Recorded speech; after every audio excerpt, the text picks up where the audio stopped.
Muy bien, vamos a orar. Padre, te damos muchas gracias, Señor, por este día, por tu amor y misericordia, por tu fidelidad hacia cada uno de nosotros. Te pedimos, Dios, que hoy aprendamos de ti, Señor, y abramos nuestro corazón a ti, Padre. Te lo pedimos, Señor, en el nombre de Jesús. Amén, amén. Muy bien, vamos al capítulo 2 del libro de los Hechos.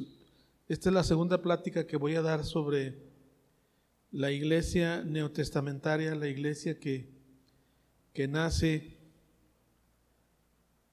una vez que Jesús asciende al cielo, o se va al cielo, perdón, y inicia la iglesia que Jesús establece.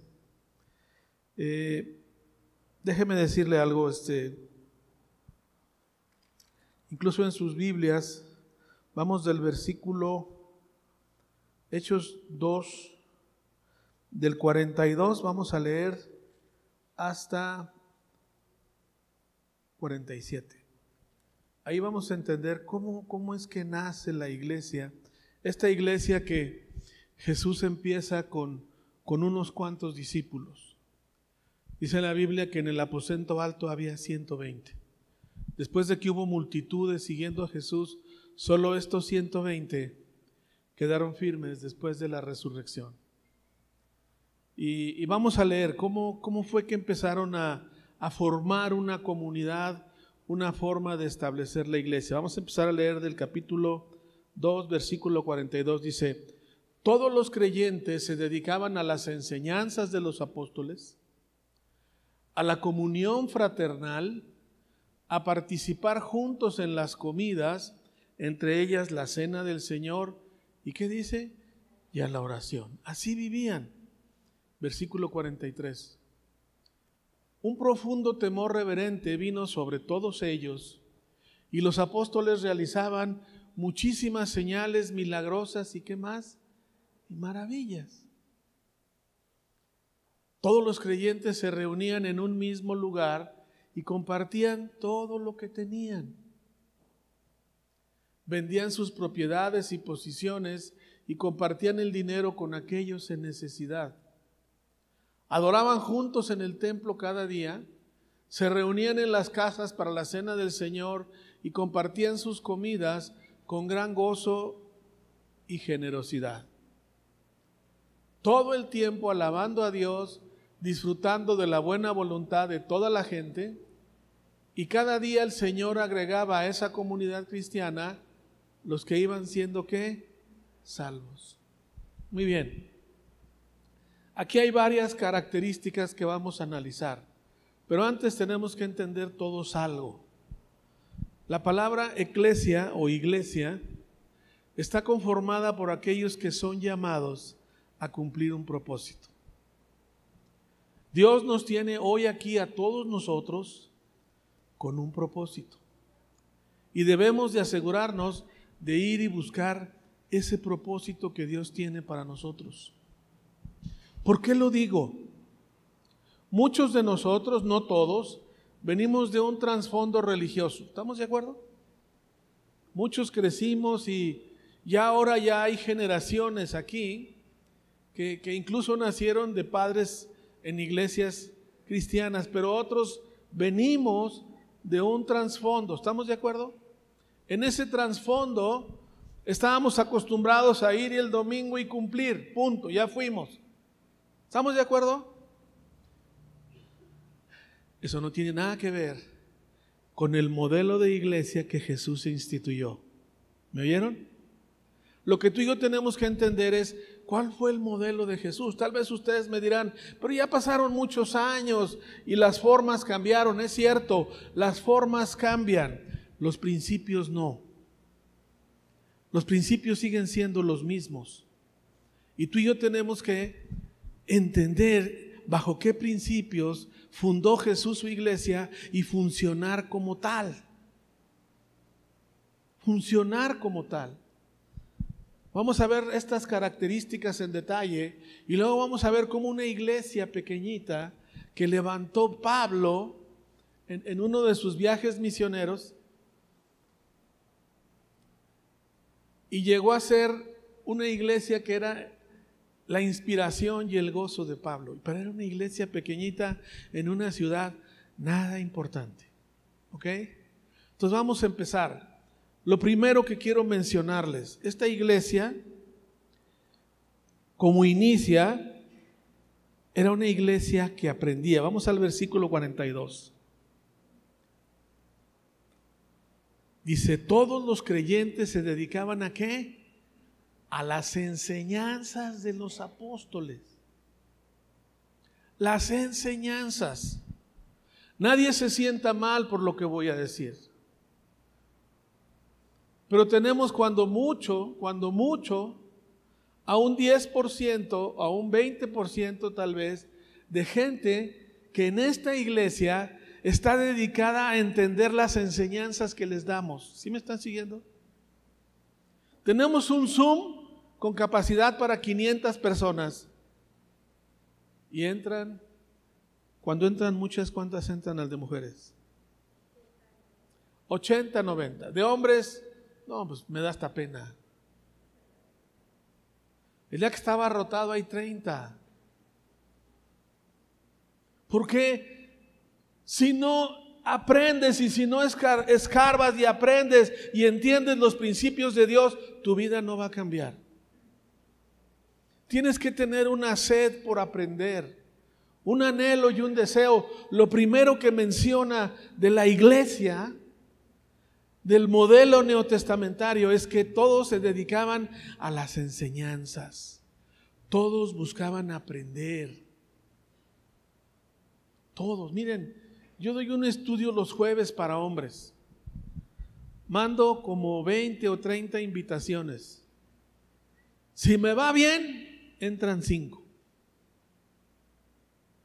Personales de mi WhatsApp. Y no crean que agarro un grupito y lo aviento en montón. A cada uno le mando la invitación en lo individual. Y el día que me va bien, entraron 5. Venimos de un trasfondo en donde no nos gustaba o no acostumbrábamos a dedicar tiempo a recibir enseñanza. ¿Me están siguiendo todos? Pero ahora estás en una iglesia neotestamentaria que implica y exige que tú aprendas las escrituras.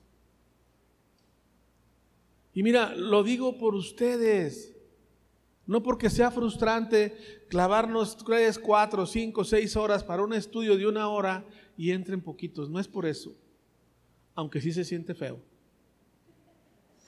También lo digo. Hay veces que estoy que se me queman las habas por dar un estudio y digo, entraron bien poquitos. Son muy pocos. Primer característica de la iglesia que estableció Jesús, buscaban aprender, estaban atentos a las enseñanzas. No solamente estaban leyendo o aprendiendo lo que conocían en ese entonces de la Biblia. Les aclaro que el Nuevo Testamento se empezaba a escribir. Todavía no estaba escrito. Ellos solo tenían el Antiguo, pero lo leían. Hay principios impresionantes en el Antiguo Testamento que siguen vigentes. Pero hay que tener esa decisión y esa actitud, ese anhelo y ese deseo. Hemos insistido, el primero de nuestros principios de esta iglesia como iglesia es tener un devocional diario, leer tu Biblia y orar 15, 30, 40, 50 minutos, lo que tú consideres. Solo así aprendemos. ¿Están conmigo? Muy bien. Vamos a ver el segundo de las características que tiene esta iglesia. La segunda, era una iglesia en comunión. Vamos al versículo 42, ahí está. 42. Todos los creyentes se dedicaban a las enseñanzas, a la comunión, ¿qué dice? Fraternal. Participaban juntos en las comidas. Y quiero que entiendan algo, no hacían comidas especiales, Era la comida normal, pero la gente iba y comía y convivía. No sé si me explico. ¿Sí? Había una comunión fraternal, se conocían, convivían. No solo se veían los domingos y mira, creo que se va a la iglesia donde yo voy. No, se conocían, convivían entre ellos. Necesitamos convivir. Muy pronto vamos a regresar a dar alimentos allá afuera, porque ese tiempo lo hacíamos para que la gente conviviera. ¿A quién se le antojan todavía las papitas con cueritos? O al pan chiquito que dábamos. ¿Cómo me lo reclamaron después de la pandemia? Extraño mi conchita blanca que había los domingos. Lo vamos a volver a hacer. Pero cuando haya convivencias, ve y convive. Busca conocer gente. Yo sé que hay gente que de repente es medio chiviada, no sé si me explico. Y necesitamos involucrarlos y entender que estamos en una comunión fraternal y aprender a convivir. A mí me da tanto gusto que tuve, por cierto, el mes que entra tenemos el segundo asado de hombres. Ahí los hombres se transforman. Aquí llegan los domingos bien serios. Y si vienen enojados con la señora, ni voltean a ver a nadie. Pero ahí están. Este cuate es diferente. Porque convivimos. No sé por qué, pero a los hombres se nos da por comer y platicar. Eso nunca falla. Hombres, se va a hacer la convocatoria. Vengan e inscríbanse. Trae a una persona nueva. Invítalo. Solo así vamos a poder extender y cumplir con nuestro propósito. Extender el reino. Cuando se dice extender el reino, es hacer crecer la iglesia. Esa es la expresión. Eso es lo que Jesús decía. Y eso es lo que tú y yo tenemos que hacer. ¿Okay? Tercer característica. Voy a ir por partes. Esta parece más bien un estudio y no una predicación, pero quiero que entiendas, es el único momento en que los puedo agarrar a todos juntos. Porque en estudios, pues muchos no van. Por eso lo tuve que hacer aquí. ¿Vale? La tercera, era una iglesia que oraba.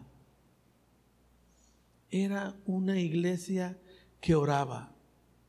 Vean el versículo 42. Al final dice, participaban juntos en las comidas, entre ellas la cena del Señor. ¿Y qué más?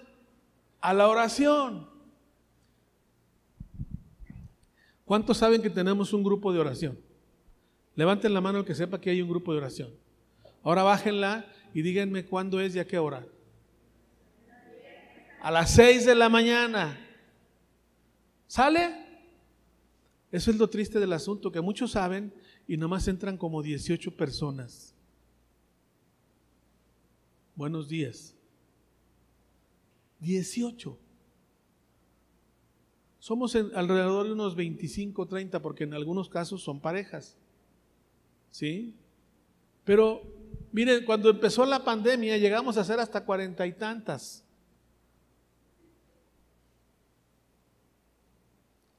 Pero ahora ya se relajó el asunto. Una iglesia que no ora, no ve la mano de Dios en sus congregantes. Hay que orar constantemente.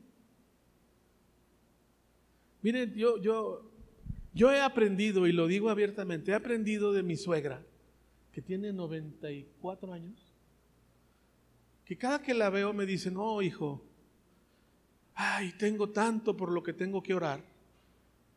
Ella se siente atareada, ya prácticamente está todo el día sentada o clavada en la Biblia. Y digo clavada porque se pone a leer y de repente se queda dormida. pero se siente preocupada porque tiene mucho por qué orar. Tengo que orar por fulano, sutano, y ella lo ha sentido como su carga, ¿sí me entiendes? Es su necesidad. Es su necesidad. Ella tiene dos preocupaciones en la vida: orar y darle sus ofrendas a Dios de lo poco que recibe. Y cada que oigo y le escucho digo, ¿cómo le hago para que todos seamos iguales? ¿Sí me están entendiendo? Ese es, yo creo que uno de los traumas más grandes de ser pastor. Que uno sabe lo que la gente necesita y cómo les podemos explicar: hazlo. Hazlo. Yo sé que es a las 6 de la mañana y sé que estás ricamente dormido.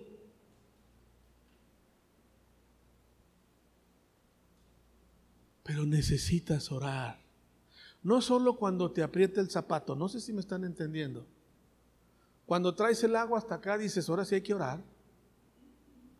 Se puso feo. No, amado, hay que orar siempre. Y cuando se ponga feo, dale gracias a Dios y diviértete. Porque la misericordia de Dios llegó a tu vida. ¿Oyeron lo que dije? Cuando se ponga feo en tu casa, en tu persona, en tu familia, dale gracias a Dios. Te voy a decir por qué. Ayer lo veíamos en el curso de Romanos. Todos sabemos que participamos de la salvación porque Cristo fue y murió en una cruz, pero a muchos se les olvida que también participamos de los sufrimientos de Jesús. Buenos días. Eso dice el libro de Romanos. Entonces, les garantizo a todos los que están aquí, a todos, que va a haber momentos muy difíciles en tu familia. Ya los hubo, pero va a haber más. Pero cuando tienes la disciplina y el anhelo de orar, es un suceso más. Y es un motivo para hacer fiesta y decirles a todos, ¿qué creen? Me está yendo mal. Eso dice la Biblia en Santiago. Eso dice. Hay que disfrutar la vida, porque los padecimientos es parte de la vida cristiana, es parte de la vida de la iglesia neotestamentaria. Vale. Miren, no saben ni cuántas llamadas recibo durante la semana que me hablan: pastor, estoy bien mal, tengo esta situación en mi familia. Y por respeto y a su tristeza no les digo nada, pero cómo me encantaría decirles: dale gracias a Dios, gózate. ¿No dice eso Santiago? Tened por sumo gozo cuando os halléis en diversas ¿qué? Pruebas. Pero eso lo puede hacer una iglesia que ora. Una iglesia que está, como decía mi suegro, con la guardia arriba. No sé si me explico. Tenía un dicho bien chistoso: me romperás la boca, pero la guardia sigue aquí arriba. Y la iglesia debe de estar siempre con la guardia arriba. ¿Cómo? Orando, clamando a Dios. Todas las tormentas van a pasar. ¿Quién es el Señor de las tormentas? Es Jesús. Pero también Romanos dice que nada ni nadie nos va a apartar del amor de Dios. Dios te sigue amando aunque tengas situaciones difíciles. Aunque la estés pasando mal, Dios te sigue amando igual. Aunque te hayas equivocado, Dios te sigue amando igual. ¿Se oyó eso? El amor de Dios no cambia.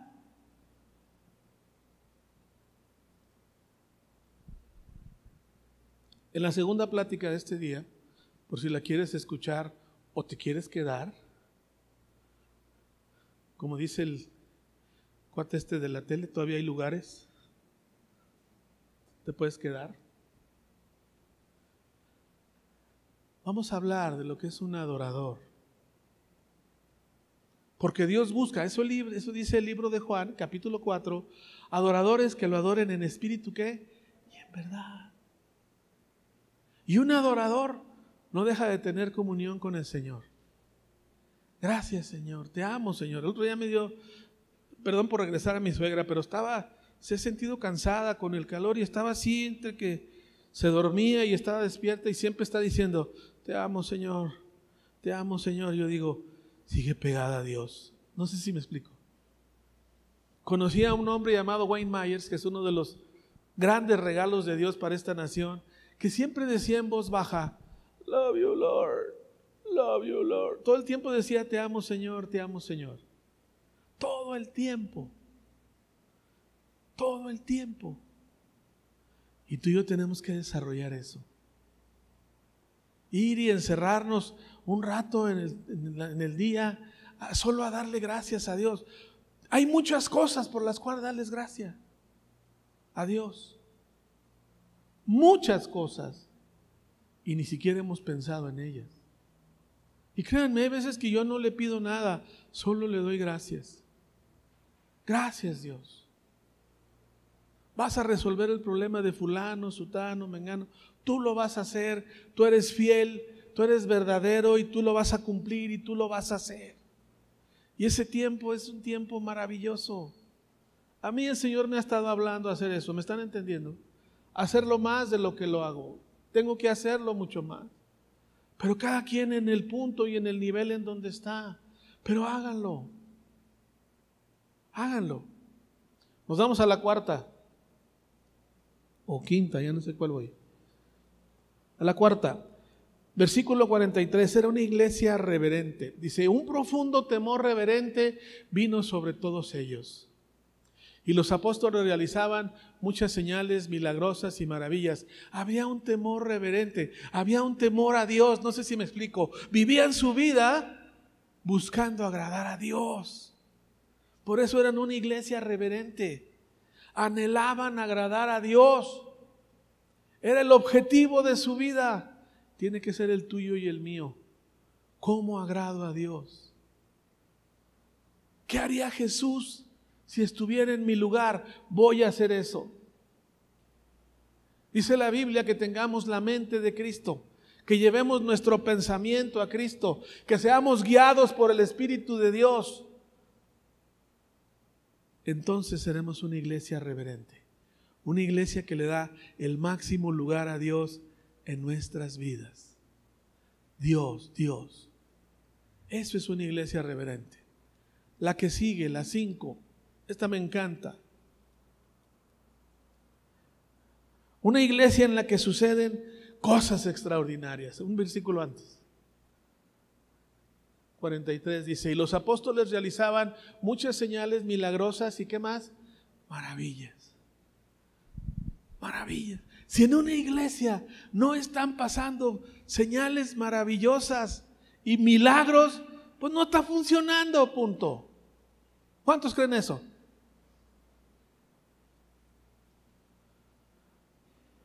¿Cuántos creen que Dios va a hacer un milagro en la vida de este hombre? La esposa ya levantó la mano. ¿Quién más? Lo van a operar. Hay indicios de algo grave, ¿verdad? Pero ¿cuántos saben que Dios es más grande? ¿Y cuántos saben que Dios lo va a volver a hacer? Porque lo ha hecho con todos. Y lo va a volver a hacer. ¿Por qué? Porque Dios está con nosotros. Y el poder de la muerte ha sido vencido. Y Dios nos dio un espíritu de vida para levantarnos en vida. La mayoría de los milagros que hizo Jesús era para decirle a la gente, ya llegó el reino de Dios. Y aquí está el reino de Dios. ¿Me están entendiendo? Estas señales siguen siendo parte de este tiempo. Hay una secta que me cae bien gorda y no digo su nombre porque no creen en milagros. Y digo, qué terrible es que crean estar siguiendo a Dios y creer que Dios no hace esas cosas. Es terrible, es abominable. Abominable. Porque Dios lo ha hecho y lo va a volver a hacer.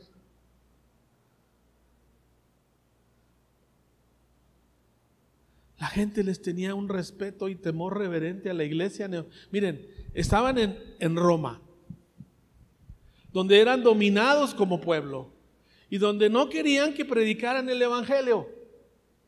Ahí en ese lugar. Tenían encima a los judíos diciéndoles, ya no digan nada, ya no digan nada y no hablen. Y Pedro dice, ni modo, lo voy a seguir haciendo.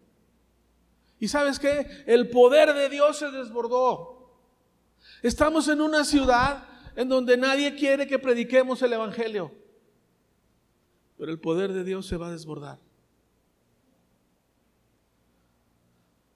Y es importante que entiendas algo. Como iglesia, nunca nos acostumbremos a ver milagros. Siempre tengamos expectativa por ver qué es lo que Dios va a hacer la siguiente vez. Porque Dios lo ha hecho. Ya no me acuerdo si vamos a cumplir 14 o 15 años. ¿Son 14? Son 14 este año, ¿verdad? No hemos dejado de ver milagros cada año. No los hemos dejado de ver. Siempre hay. Julio, ¿ves a la señora Rocío? A ella lo operaron de lo mismo. Y hoy está libre, no tiene nada. Porque Dios lo hizo. El mismo problema. Dios lo va a volver a hacer. ¿Está contenta, señora Rocío? Feliz, disfrutando. Y vio nacer a su nieta. ¡Ay! Va a llegar un nieto. Y lo vas a cargar.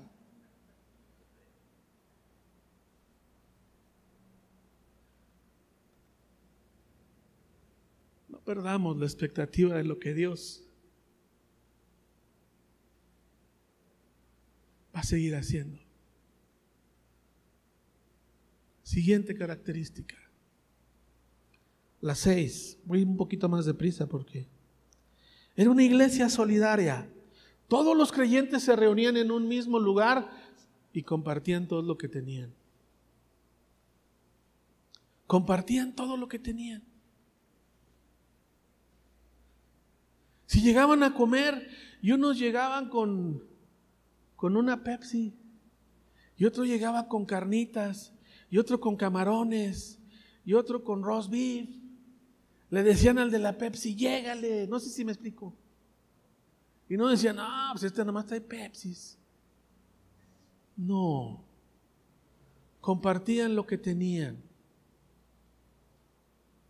Lo daban con gozo y con alegría. A mí me encanta ir a las taquizas.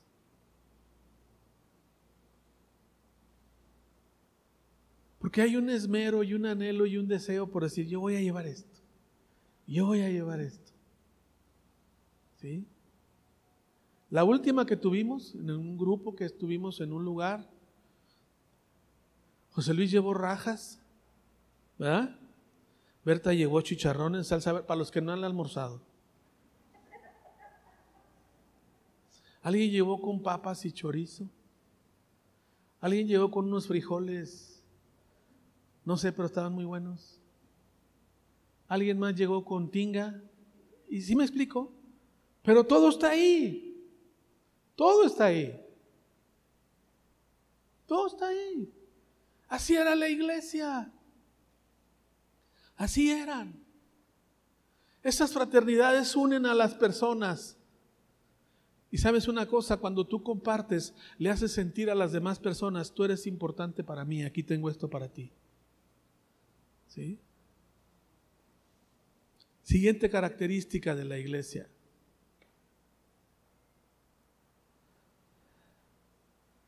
Era una iglesia que daba culto a Dios. Ven el versículo 46. Adoraban juntos en el templo cada día, se reunían en casas para la cena del Señor y compartían sus comidas con gran gozo y ¿qué? Generosidad. Generosidad. Pero siempre estaban buscando en el templo cada día y se reunían en sus casas para adorar a Dios. Era una iglesia que buscaba tener lo que le llaman culto o reuniones, ¿sí me explico? En donde la figura central era siempre dar gracias a Dios. Esa era una característica. Y dice que daban con gozo y generosidad. En el versículo anterior decía que incluso compartían su dinero. Compartían su dinero. Miren, ahora con la pandemia tuvimos una familia, con un esposo se puso mal, muy mal. Él no sabía que tenía COVID. Él no sabía. Y qué bueno que no se enteró. Porque tenía un vecino que estuvo muy malo y traía una oxigenación del 40 y tantos %. Y dice él, no, yo traigo 80. Él creía que estaba bien, no sé si me explico. Tuvimos que ir a apoyarlo. Y doy tantas gracias a tanta gente que nos decía, por favor, llévenle este dinero. Por favor, llévenle esta comida, paguen el oxígeno. ¿Sí me están oyendo? Y yo veía a este hombre y recuerdo muy bien un día que dijo, gracias Dios por mis hermanos. Él levantó las manos, gracias Dios por mis hermanos. Pudimos un día llevarlo a una consulta con un neumólogo.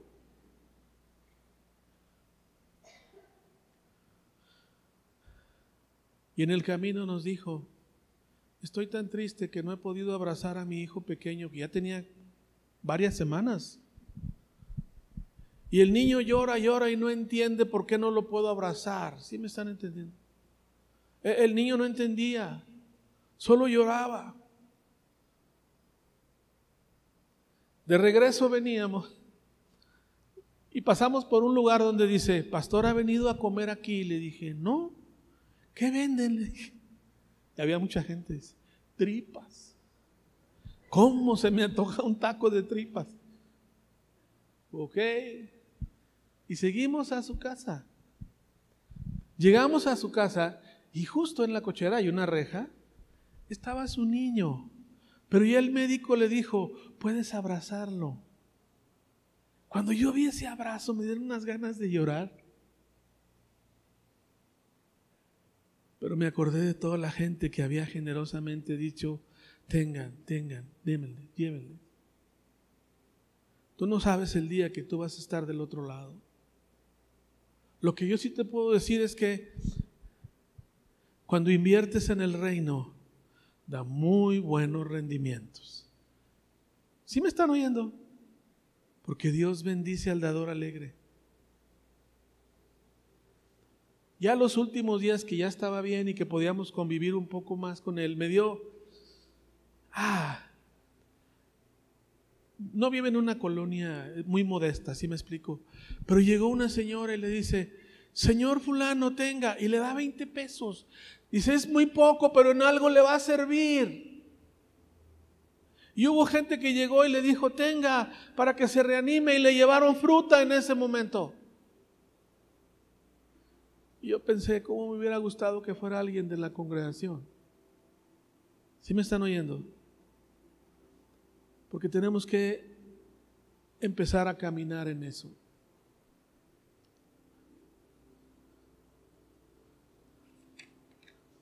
Siguiente punto, versículo 46, este me encanta.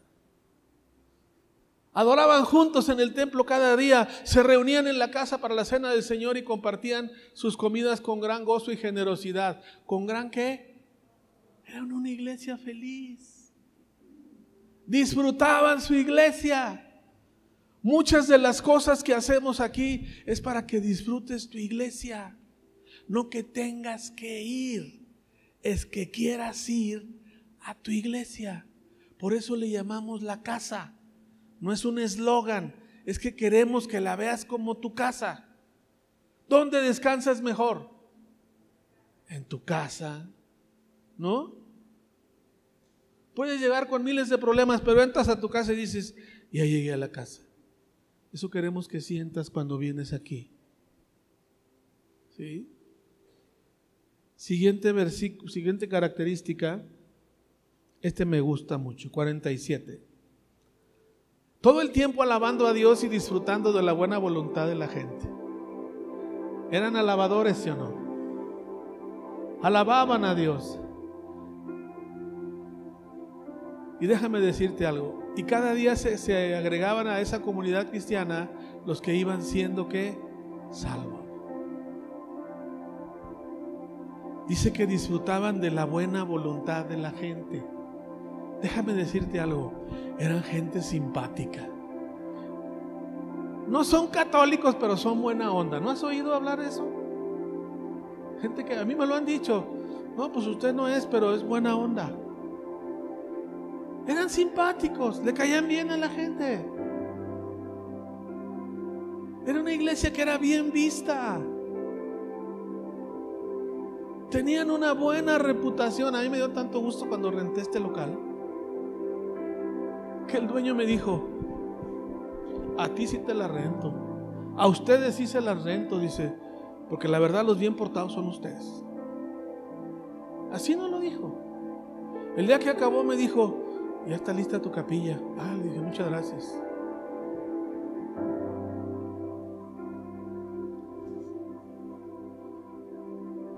Eran bien vistos en la sociedad. Eran bien vistos. Y por último, era una iglesia que crecía. Te voy a decir por qué. Y cada día el Señor agregaba a esa comunidad los que iban siendo ¿qué? Salvos. ¿Quién da el crecimiento? Es Dios. ¿Cuándo Dios da el crecimiento? Cuando los miembros de la iglesia aprenden a vivir así, de esta forma. Cuando cumplen con estos principios, Dios da el crecimiento. ¿Sí me están entendiendo todo? No es el aire acondicionado, no son las luces, no son los chidos de la alabanza. Es todo lo que hacemos pensando en la gente. Déjame llevarte a Hechos muy rápidamente. Hechos, capítulo 16, versículo...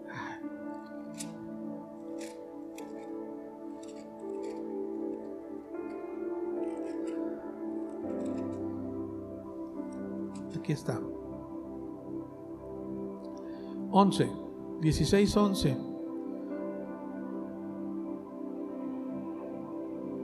Vamos a leer hasta el 15. Dice: subimos a bordo de un barco a Troas y navegamos directo a la isla de Samotracia, y al siguiente día desembarcamos en Nápoles. De ahí llegamos a Filipos, una ciudad principal de ese distrito de Macedonia, una colonia romana, y nos quedamos ahí durante varios días. El día de descanso nos alejamos un poco de la ciudad y fuimos a la orilla de un río, donde pensamos que la gente se reuniría para orar, y nos sentamos a hablar con unas mujeres que se habían congregado ahí. Una de ellas era Lidia, de la ciudad de Tiatira, una comerciante de tela de púrpura muy costosa, quien adoraba a Dios. Mientras nos escuchaba, el Señor abrió su corazón y ella aceptó lo que Pablo le decía. Fue bautizada junto con nosotros, miembros de su casa, y nos invitó a que fuéramos sus huéspedes. Si ustedes reconocen que soy una verdadera creyente del Señor, dijo ella, vengan a quedarse en mi casa, y nos insistió hasta que aceptamos. Ahí nace una iglesia. En esa iglesia de Filipos no había sinagoga, era una ciudad pequeña, no era una ciudad importante. Y Pablo se va a la orilla del río, que era donde los judíos que vivían en esas ciudades acostumbraban a sentarse a orar. Y ahí va Pablo y empieza a compartir y empieza a convivir con ellos. Y ahí nace una pequeña iglesia. ¿Sí me están oyendo? Era un puñado. No sé por qué, pero Dios siempre usa a las mujeres. Eran puras mujeres. Y ahí nace una iglesia. Pasan los años, y quiero que vayamos a Filipenses capítulo 2,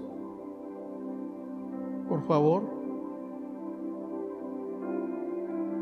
Y quiero que veas y entiendas lo que Jesús les dice a esta iglesia. Capítulo 2, versículo 12. Pablo consideraba a esta iglesia. De hecho, la epístola de Filipenses es conocida como la epístola del gozo, Porque Pablo se gozaba de ver cómo se desempeñaba esta iglesia. Llega a decirles: corona mía, gozo mío. Lo que él empezó con un grupito de mujeres en un río, años después les manda esta carta y les dice: queridos amigos, siempre seguidores, siempre siguieron mis instrucciones cuando estaba con ustedes. Ahora que estoy lejos, es más importante que lo hagan. Esfuércense por demostrar los resultados de su salvación, obedeciendo a Dios. ¿Cómo?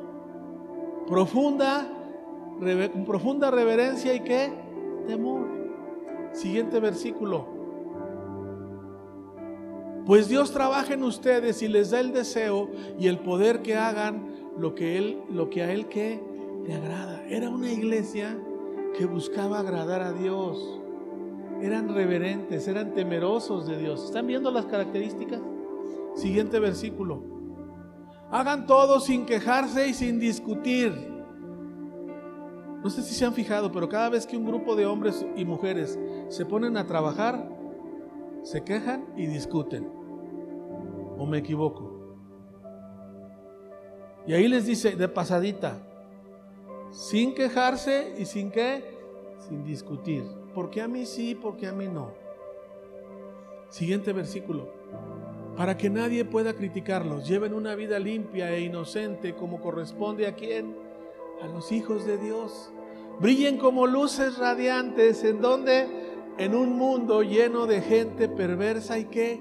Corrupta. Amados, la iglesia tiene dos llamados importantes: hacer luz y hacer la sal. Luz es brillar en medio de un mundo corrupto, perverso, cada vez más lleno de maldad, de violencia. Ahí es donde Dios nos mandó a brillar. ¿Cómo? Viviendo como vivía la iglesia neotestamentaria. Vean el siguiente versículo. Aférrense ¿a qué? ¿A qué? A la palabra. Entonces el día que Cristo vuelva, me sentiré orgulloso de no haber corrido la carrera en vano y que mi trabajo ¿qué? No fue inútil. Si tú revisas toda la carta, no tenemos tiempo, vas a encontrar todas las cualidades en esta iglesia de la iglesia neotestamentaria, que creció en un lugar no importante, con un puñadito de personas, pero que siguieron los principios que Pablo les enseñó. ¿Cuántos sintieron esta mañana el anhelo y la necesidad de obedecer al llamado a ser parte de su iglesia? Y yo sé que Dios te habló porque hay cosas que no estás haciendo. Miren, yo estimo que cuando mucho diezma el 20 o 30% de la gente, 40 sería mucho. No es indirecta, es directa. Dale a Dios lo que es de Dios y al César, a Hacienda lo que es de Hacienda. O al SAT, como lo quieres llamar. Pero yo sé que Dios está poniendo en tu corazón la necesidad de hacer iglesia y ser parte de ese llamado que Dios nos hace a todos. Si tú quieres orar, ponte de pie, pídele perdón a Dios por los errores que has cometido y dile: Señor, dame el carácter y la necesidad de ceñirme a los principios que tú has establecido para tu iglesia, esta tu iglesia. Vamos a orar. Padre, te damos gracias, Dios. Gracias, Padre, porque tú nos has mostrado esta mañana, Dios, cómo quieres que seamos como iglesia. Tú me has hablado a mí y yo sé que no estoy participando en muchas cosas. Yo sé que me he equivocado, pero hoy te pido perdón. Y te pido, Padre, que tú me des el carácter y la decisión de formar parte de lo que tú quieres hacer en este lugar, porque esta es mi casa. Y como dijo Josué, yo y mi casa serviremos al Señor. Y nuestro llamado es a obedecer, a servir, a extender su reino y a predicar tu palabra. Te lo pedimos, Señor, en el nombre de Jesús. Amén, amén. Gracias, Señor.